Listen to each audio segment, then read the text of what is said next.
What's up, everyone? Welcome to the Power Play with CJ. Today we're going to talk about the Jackie Adams Trophy finalists and why Kevin Dineen should win the Coach of the Year award. Obviously, for the Florida Panthers, who had a remarkable turnaround year and just a great year overall. Let's talk about the other candidates, in my opinion, that will be up there. Honorable mention goes to Claude Julien. Reigning Cup champ Bruins have been better than ever, and their coaching staff is, a big reason for that. Obviously the two-way game they play, that's all X's and O's that Claude and his boys draw up, so obviously that's part of it.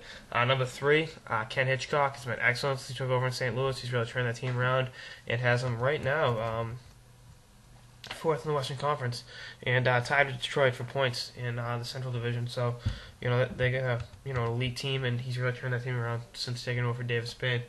And number 2, John Tortorella, the New York Rangers. Right now, the Rangers are leading the Eastern Conference with 56 points. They're playing excellent hockey, and just got fined $30,000 last week. But hopefully, wins the Coach of the Year, gets to make that up. But he's been excellent all year. The Rangers have, and they've really solidified themselves as bona fide contenders. Realistically, since the first time in a long time, they've been good since the lockout, which they hadn't been since the early mid '90s. But they're better than ever right now, and they can really.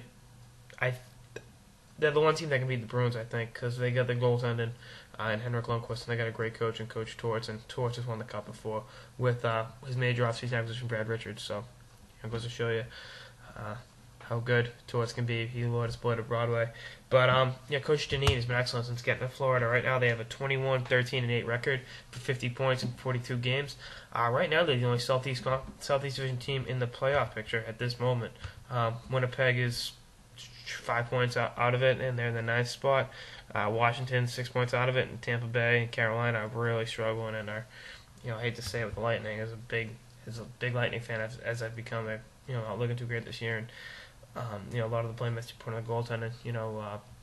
Goalie's old, and call him Olison, and Garon's been inconsistent. But back to Coach Dineen, he's really done a great job. Him and Dale Talon, and turning a perennial cellar dweller in maybe not a cup contender, so to speak, but definitely a team that can win a round or two, and they're dangerous. They don't have a bona fide sniper, but they got guys that can put the puck in the net. Christopher Stieg, for beauty, is having an outstanding year. Stephen White, Thomas Fleischman's been a great line. And they got depth at forward, and Brian Campbell's having a renaissance year. And I think Coach Dineen's a big part of that. They're really in store for a major turnaround, and they're keeping all their prospects in college, the AHL, or juniors, and I think that's the right way to do it. They brought in guys. Sean Bergenheim's a perfect example. Just guys that can score from time to time, but just more about playing hard two-way hockey, and get a 2-1 game. And Jose Theodore's having a great year. Scott Clemenson's playing very well in a backup role. And Jacob Markstrom, the young rookie, was playing great until he had a knee injury yesterday, which I heard isn't looking too good. But beyond that, Florida is as good as they've been since Bore was there, and that was 12 years ago. They've made the playoffs since 2000.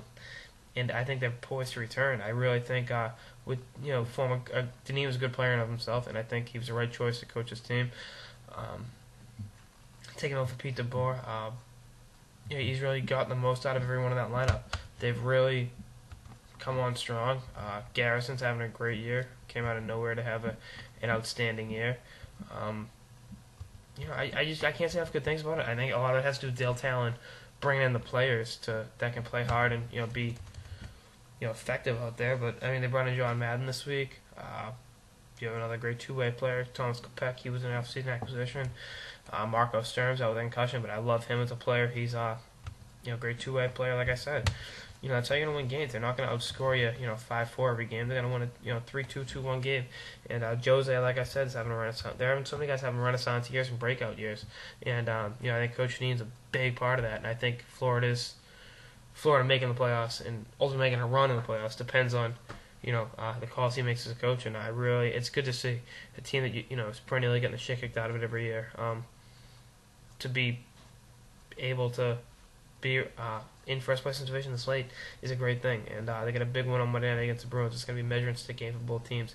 They laid down and died last time they played the Bruins, but I think Coach Dineen's got something up his sleeve to bring them back. Let's see what happens. I'm really excited. That's it for the Power Play with TJ on why Kevin Dineen should win the Jack Adams Trophy. Stay tuned for more episodes throughout the season.